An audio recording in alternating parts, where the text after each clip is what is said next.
Mark, thank you for joining me. We'll start with yesterday's news that Mickey Mellon has left the football club. What's your reaction to this? Yeah, the first thing is that Mickey's done a fantastic job for this club. He's done everything that I asked of him when he came in, and I think that's recognised.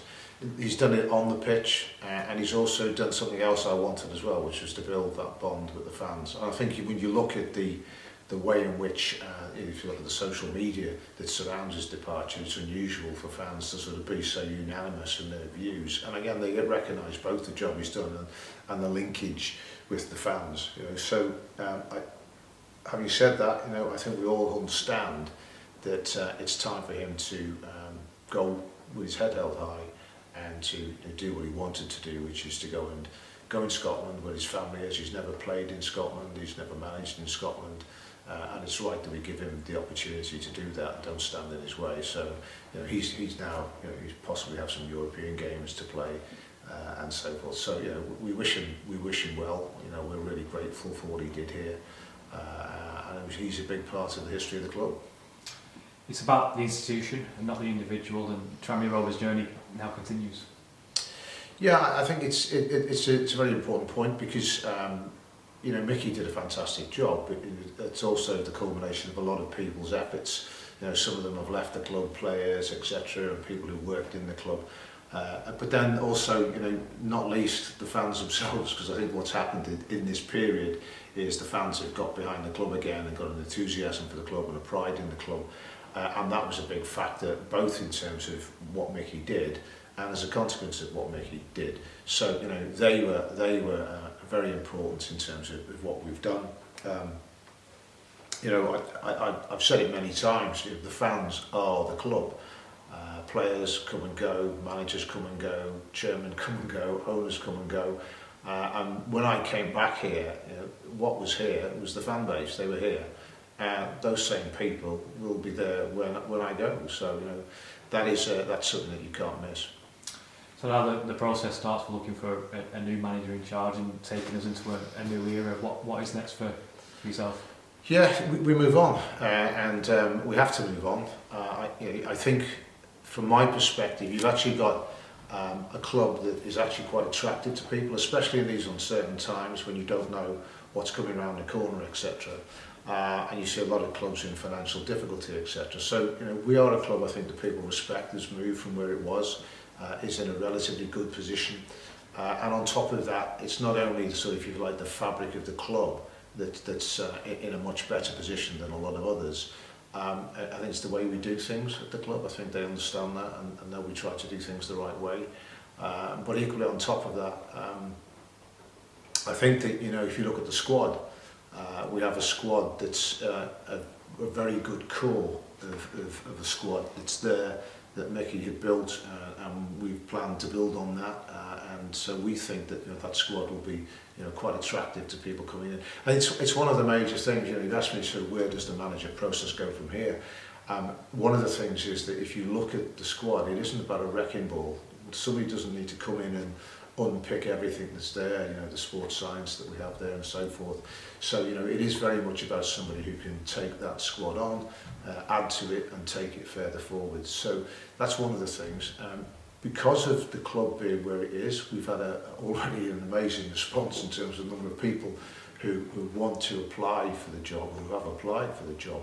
And there's a whole variety of different types of opportunities and managers that we have, ranging from young, bright coaches through to more experienced guys, people who obviously know the club, ex-players and so forth and so on. So, there is a whole range of people who we have to go through and make sure that we get the right person. We don't have a fixture list at this point in time, which is a help, because we're not sort of looking over what's going to happen next Saturday and who's going to take the team, etc. So there is time. One of the things that I think the fans always like to see is and hear is what's going on, and the reality is that it's not the best thing to do to talk about what you're doing, who you're speaking to and so forth, from a couple of aspects. One, professionally, you've got to respect the confidence and the confidentiality around the issue. So we won't be actually talking about what we're doing, and the first that the fans will hear about a new manager will be when we sign one. We won't be putting a deadline on it. Clearly, we work as quickly as we can. We're not rushing into a decision, put it that way. So, roughly, that's where it is. I think that when we have an answer, we'll let the fans know as soon as possible. Finally, just to conclude, the fans have shown great unity and togetherness during this time, and as you've seen, people have been working on Prenton Park, and it's the ground's coming together nicely. So there's a real togetherness here at Tranmere Rovers. Yeah, I mean, as I said, it's one of the things that is one of the defining features of, and one of the reasons for the relative success that we've had over the last sort of 5 years. When we went out of the league, the fans still stuck together and supported and so forth and so on. And I think that's massively important. We've gone through, just in the last sort of even 12 months, we've gone through two promotions, and you'd say, well, that's good news. Well, it is in one way, but what it does do is it means that you've really got to adjust, and you've got instability in the squad and recruitment issues, etc. So I think we digested that, because you saw what was happening as we came out the window, and we'd strengthened the squad and the performance that we were starting to see. And we wouldn't have gone down. Mickey would not have taken us down. So it isn't really a relegation on his CV. We had a pitch collapse, a complete collapse of the pitch with the worst rain we've had for years, but it collapsed in the middle of the season when there's very little you can do about it.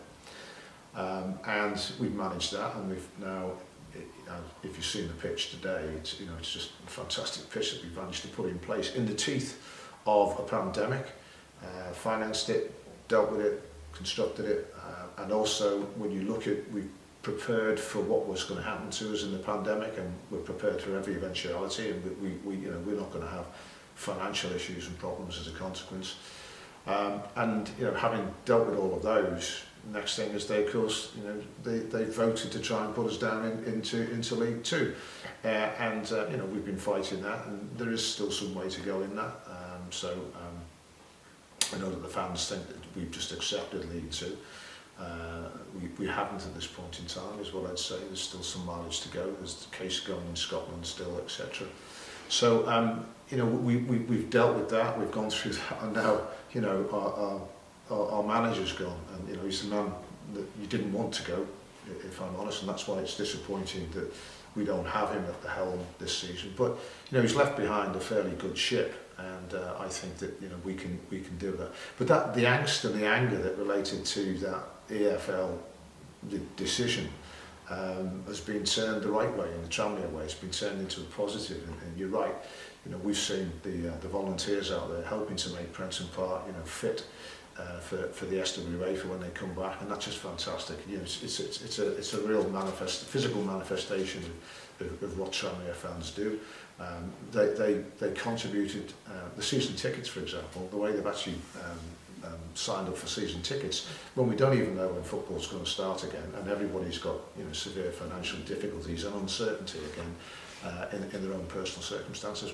You saw what they did in terms of the community work that we did when we repurposed or redirected, I hate that phrase, repurposed, when we redirected the community efforts into the food parcels, etc., and so forth. We got contributions from supporters, contributions from our partners as well, and we got people who volunteered to do that. So again, it's this positive action that's massively important, and that's the thing that ultimately will be the thing that moves the club on. People have said to me, have you finished the turnaround? And probably, I've just listed the things that we've managed to digest. And so, yes, the turnaround is finished, but it doesn't mean to say that we've finished taking the club to where it can get to and fulfilling its potential, because we haven't at this point in time. And I think over the time that I've been here, I think everybody's learned two things, and that is that if you stick together, it's massively important, and if you go the full 90, it's massively important. And that's really where Tranmere is as a club, so this is just another hurdle to overcome. We don't minimise, we recognise and we respect, and we're thankful for the stuff that Mickey did at the club, but we need to move on is the answer, and that's what we'll do.